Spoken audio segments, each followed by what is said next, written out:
Do we care about these rankings, Silla?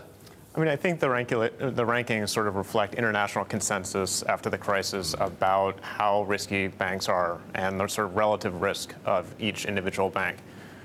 You know, the rankings are an international metric that then gets sort of imposed by layers of regulators around the world, some of which have already higher levels than what the international numbers came out today. So you have to sort of look down another couple levels to figure out what it means. So what does it actually mean then for the banks? What does it mean for their operations? What does it mean for their finances? So these rules will eventually fully take effect in January of 2019.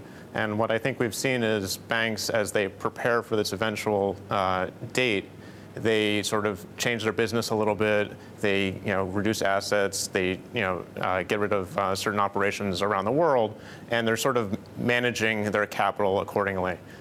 So, this process is going to continue. It comes back to the question ultimately: what's risk?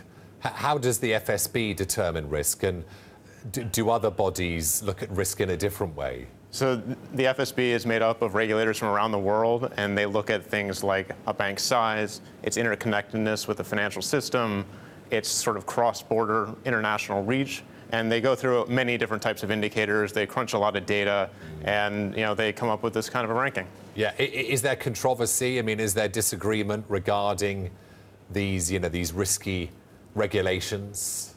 I think, different regulators around the world have imposed, levels that are in line with what the FSB indicates, that's sort of recommendations, and then others have gone higher. So the U.S. is probably, exhibit A for this, that they've gone higher and required more capital from their banks in excess of what the FSB said even today. So all this starts, the surcharges, they start January the 19th, the year after next.